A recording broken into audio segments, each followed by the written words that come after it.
থেকে উঠেছিলাম তখন বেশ মেঘলা করেছিল, তা ভাবতে পারিনি এত মুষলধারে বৃষ্টি হবে। সেই 6:30 থেকে আরম্ভ হয়েছে এক টানা বৃষ্টি, অনেক জায়গাতে অনেক জলও জমে গেছে। তা দেখে ভাবছিলাম মেয়েরা স্কুলে কি করে যাবে। তবে এই যে গাড়িটা আছে বলে কোনো চিন্তা হয়নি ফ্রেন্ডস, মানে অসুবিধায় পড়িনি। একেবারে বাসের সামনে নিয়ে গিয়ে মেয়েদেরকে চাপিয়েছি। আর দেখতে পাচ্ছ এই যে রাস্তার অবস্থা। কিছুদিন ধরে মনটা খুবই খারাপ লাগছে, মানে কেমন যে খারাপ লাগছে যেটা কিনা ভাষায় প্রকাশ করা যাবে না। তো কোনো কিছুই ভালো লাগছিল না, আর ভিডিও বানাতে গেলে না ফ্রেন্ডস মনে আনন্দ চাই। সেই কারণে লাস্ট 2 দিন আমি ভিডিও পোস্টও করতে পারিনি। যাই হোক, সকাল থেকে আজকে আবার ক্যামেরাটা অন করলাম, এটা তো আমার কাজ, কতদিন বন্ধ রাখবো। সারাটা ফোনখালি নিউজ চ্যানেলের দিকেই চোখটা আছে। একবার ইউটিউব, একবার ফেসবুকে যাচ্ছি, একবার হয়তো টিভি অন করে নিউজটা দেখা, যে এই বুঝি বিচার হলো, এই বুঝি বিচার হলো। চারিদিকটা কিরকম থমথমে হয়ে গেছে, মানে কেমন জানি একটা আলাদা রকমের খারাপ লাগা। তো আজকে যেহেতু বৃষ্টি পড়ছে না ফ্রেন্ডস, প্রচন্ড ট্রাফিক হচ্ছে, এটাই স্বাভাবিক। তা মেয়েদের স্কুলের বাসটা আরেকবার এদিক থেকে যাবে, তো সেই কারণে বরকে বললাম একটু গাড়িটা নিয়ে দাঁড়াও না। তো ও বলছে দেখো এমনি ট্রাফিক হচ্ছে, আমি যদি আবার সাইডে দাঁড়াই আরো বেশি ট্রাফিক বাড়বে, তাহলে একটু সাইডে ঘুরে দাঁড়াই। তো সেরকম ভাবে এই যে ঘুরে আমরা ওয়েট করছি যে মেয়েদের বাসটা যাবে, আরেকবার দেখবো। এই বৃষ্টি বাদলের দিনে যখন জল জমে না, কিছু কিছু মানুষের ভুলেই কিন্তু ট্রাফিকটা আরো বেশি বেড়ে যায়। এই যে এখন এখানটা থেকে পেরাচ্ছি, আমার বর কিন্তু সমান তালে হর্ন দিচ্ছে, তাও এই যে গাড়িটা সামনে থেকে চলে এলো। মানে কিছু কিছু মানুষ এত হড়বড়ি থাকে রাস্তাতে যে কি বলবো।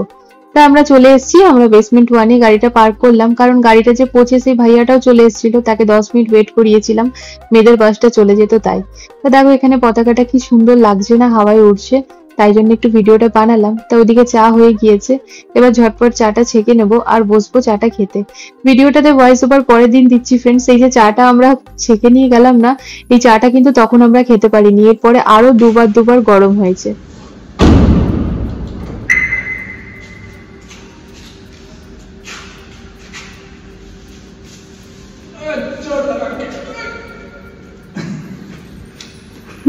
মাথায় হাতটা তুলে নাও, বাহুবলীর মতো হাতটা তুলে তোলো, তোলো হাতটা, আরে অমনি করে তোলো। হ্যাঁ এমনি করে, এবার ঘির করে দৌড়াও, এবার ঘির, হ্যাঁ অমনি করে। চাটা বানিয়ে নেওয়ার পর মুখের সামনে থেকেও কিন্তু সকালবেলা খেতে পারিনি, তারপর দুবার আবার চাটা গরম করতে হয়েছে, তবে গিয়ে খেয়েছি। তার কারণ আজকে সকাল থেকেই আমরা কার্পেন্টার ভাইয়াদেরকে নিয়ে প্রচন্ড ব্যস্ত, তাদের নিয়েই সব আলোচনা। দুপুরবেলায় আজকে আর ভাত হবে না, এই যে বানাচ্ছি আলু ভরা পরোটা। তা হচ্ছে আমার 2 মেয়ের ডিমান্ড, সব থেকে বেশি ছোট মেয়ের। তা ওই প্রতিদিনই কিছু না কিছু ওদের থাকে, মা আজকে এটা খাবো সেটা খাবো। তো ওই মানে চেষ্টা করি ওদের মনের মতো করে বানানোর। তা আমাদের বাড়িতে ভাতটা এমনিতেও না সবাই খুব একটা পছন্দ করে না। কালকের ভাত একটু বেঁচে ছিল, আজকে জলখাবারে আমাকে একটু ভাতও খেতে হয়েছে, সেই জন্য আমি তো আর ভাত খেতামই না। এই যে এখানে পরোটাগুলো হয়ে গেছে। 4:30টার সময় লাঞ্চ, আলুর পরোটা আর এদিকে দই। কোথা থেকে যে সময় পেরিয়ে যাচ্ছে, আর গায়ের রংটা পুরো কালো হয়ে গেছে। তাই যে খেতে দিয়েছি, বলে দারুণ। আর আমাদের বিছানা চাদর ফ্রেন্ড, যদিও চাদর আমরা টেম্পোরারি পাতি রাতে শোয়ার জন্য, চাদর তোলাই থাকে কারণ টাইলসের কাজ চলছে। আর এই জন্য এই প্লাস্টিকটা আমরা তুলিনি, এই যে প্লাস্টিকটা, না তো গাদ্দা আমার পুরো নোংরা হয়ে যাবে। আর যে চাদর যদি আমি পেতে রাখি না, ওই চাদরও পুরো নোংরা হয়ে যায়। তো এখন যেহেতু কাজটা হয়নি, তাই জন্য না তো একটা মানে এমনি চাদর পেতে রাখি, যেটা কিনা তুলে রাতে কেচে নেওয়া হয়, আর রাত্রে শোয়ার সময় অন্য চাদর পাতা হয়। ঠিক আছে, তো চলো খেয়ে নি। রুটি খাচ্ছি, ভাত খেলে নিচে বসতাম, রুটি খাচ্ছি, হাতে হাতে খাওয়া হয়ে যাবে। মোটামুটি 2 দিন পর ভিডিও বানাচ্ছি ফ্রেন্ডস, তাই হয়তো নিজেকে একটু সময় দিতে লাগছে। মানে সকাল থেকে যদি বলি খুব গ্যাপে গ্যাপে ভিডিওটা হচ্ছে। এখন সন্ধ্যেবেলা, তো এখানে মাম্মাম নিজের ডান্স প্র্যাকটিস করছে, পরের দিন স্কুলে ওদের সেলিব্রেশন আছে। তো এখানে মা রেডি হয়ে গিয়েছে, বাবা আর মা হাঁটতে যাচ্ছে, আর বড়বাবু ওদিকে টিউশন পড়ছে। তা ওদিকে এসেছে ফোন, মানে আমাদের যে অফিসের ফোনটা, সেটা ওই মায়ের রুমেই রাখা ছিল। তো সেখান থেকে মা এসে ফোনটা দিয়ে আর মা চলে গেল। বললাম ঠিক আছে, চিম্পু মায়ের ডান্সটা প্র্যাকটিস হলে আমি ওদিকে আবার গোপালকে শুইয়ে দেবো। সন্ধ্যা দেওয়া হয়ে গিয়েছে, মোটামুটি 7টা বেজে 12 মিনিট কি 15 মিনিট এরকম হচ্ছে এখন। তা গোপালকে শুইয়ে পড়ে তারপর আমি চলে যাবো আবার রুটি করতে।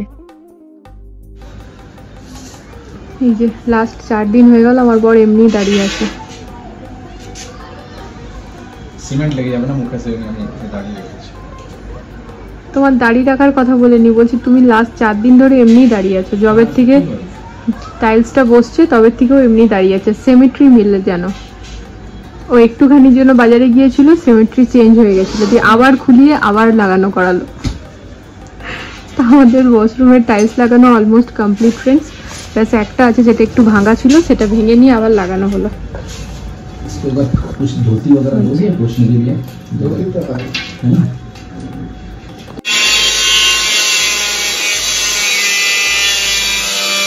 তো সবাইকে ঘুরে ঘুরে জিজ্ঞেস করে এলাম রুটি খাবে না পরোটা খাবে, মানে কি খাবে। পরোটা বলতে বুনু যখন আমার বাড়ি এসেছিল না ফ্রেন্ডস, ও না আমাকে কম তেলে রান্না করা খুব ভালো শিখিয়ে দিয়ে গেছে। আমিও যে খুব বেশি তেল দিতাম এমনটা নয়, তবে বুনু একদম কম তেলে বেশ সুন্দর রান্না করে। তা পরোটাও যে করেছিল একদম নাকে বরাবর তেল দিয়ে, তো ওরকম ভাবে আমি সকাল থেকে করেছি। আর আজকাল না বেশি তেল দেওয়া জিনিস ভালোও লাগে না। আর এখানে সব মামামের জিনিসগুলো গুটিয়ে নিয়েছি, কারণ সকালবেলা উঠে তো মামামকে রেডি করতে হবে। আর বর এই যে এখানে ও অ্যাকচুয়ালি গ্রাউটিং হয়েছে ফ্রেন্ডস, টাইলসটা তো পুরো লেগে গেছে। তো গ্রাউটিং হওয়ার পরে একটুখানি ও আলাদা করে আবার ক্লিন করছে, মানে জায়গাগুলো না ইয়েলো ইয়েলো হয়ে যাবে। টাইলসটার কালার হিসাবে ফ্রেন্ডস এখানে হোয়াইট গ্রাউটিং হয়নি, এখানে ইয়েলো গ্রাউটিং হয়েছে। তা সেই কারণে ও আবার ভালো করে মুছছে, আমাকে বলছে সকালবেলা আবার আমাকে ভালো করে মুছতে হবে। আমি ঠিক আছে। তো এই যে হড়বড়ি করতে গিয়ে পরে হাতটা প্রায় কেটেই গেল। তো মোটামুটি এখন 10:30 বাজে ফ্রেন্ডস। অ্যাকচুয়ালি চাপের ব্যাপারটা কি হয়ে গেছে না, বাইরে বেরাতে পারলাম না, তো সেই কারণে না ওই মানে শুকনো খাবার কিছু এনে রাখতে পারলাম না। ভেবেছিলাম চিজ ব্রেড ওগুলো যদি এনে রেখে নিই, ফল তো আছেই, তো বাবুদের চিজ ব্রেড দিয়ে দিলেও জলখাবার চলে যেত, মানে টিফিন স্কুলে। কিন্তু এবার যেতে পারলাম না, আর এখন বাজে 10:30, সব দোকানই মোটামুটি বন্ধ হয়ে গেছে, ইভেন রাহুল ডায়েরিও। তাহলে এবার কি করব, মানে সকালবেলা উঠে আমাকে রান্নাও করতে হবে। আর সব থেকে বড় যেটা চ্যালেঞ্জেস সেটা হচ্ছে ম্যাক্রোনিও নেই যে বর হ্যান্ডেল করে নেবে।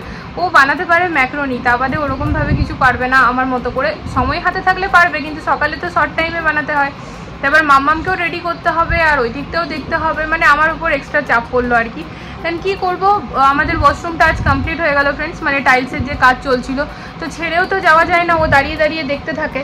তা আমারই নয় একটু কষ্ট হবে, থাক, কিছু করার নেই। আর আগের দিন ছিল রাখি পূর্ণিমা, তো রাখি পূর্ণিমা আমাদের এবছর সেলিব্রেশন হয়নি, কারণ হচ্ছে যে বাড়িতে কাকু মারা গিয়েছিলেন কিছুদিন আগেই ফ্রেন্ডস। তোমরা জানো আমাদের গৃহপ্রবেশের আগে আমাদের অসুখ চলছিল, তো ওই কারণেই এবছর তো রাখি পূর্ণিমা ভাইফোঁটা কিছুই হবে না। না তো প্রতি বছরই আমার দুই বাবুকে পড়ায়। তো খেলার ছলে ছলে তো ওরা স্কুলে নিয়ে যাচ্ছিল, কিন্তু অমনিভাবে ঘরে আমরা নিয়ম পালন করে করিনি, কারণ এবছর নয়। তা দুই বোন গিফটের জন্য আর কি জেদ, কারণ গিফটটা তো কোনো নিয়মে পড়ে না। তো ঠিক আছে, তো আগের দিন গিয়ে পরে ওদের দুইজনকে গিফট কিনে দিয়েছিলাম, ডল কিনে দিয়েছিলাম। ওদের তো ক্লে নিতেই হবে, আর তা বাদে ওই অনেক কিছু হয় না, ব্রেসলেট বা অনেক রকমের ক্রিয়েটিভিটি যেগুলো হয়, তো সেইগুলোই আর কি চম্পক নিয়েছিল। আর দুই বোনে মিলে বেশ সুন্দর সুন্দর বানিয়েছে। নেক্সট ব্লগে তোমাদের সাথে শেয়ার করবো ফ্রেন্ডস। তা কাল থেকে আসছে আবার নতুন কার্পেন্টার ভাইয়া, তো সেসব কথা নয় পরের নেক্সট ব্লগে তোমাদের সাথে শেয়ার করবো। এখন অনেকটাই রাত হয়ে গেছে, তো ভিডিওটা এন্ড করে আমার এখন শুয়ে যাওয়া উচিত, না তো না সকালবেলা অসুবিধা হয়ে যাবে। আর ওদিকে বর এখনও ডিনারটাও করেনি, বাকি সবার হয়ে গেছে, মেয়েদের বাবা মার তো অনেকক্ষণ আগেই হয়ে গেছে। আর আজকে আমার ডিনার করার মন নেই, কারণ আমার খুব পেটটা ভার ভার লাগছে। হ্যাঁ, মিষ্টি পরোটা তো মাম্মাম কালকে মিষ্টি পরোটা বানিয়ে তো জানো। ঠিক আছে, তো ঠিক আছে, মিষ্টি পরোটা বানাতে সময় লাগে না, বাট ওকে রেডি করা।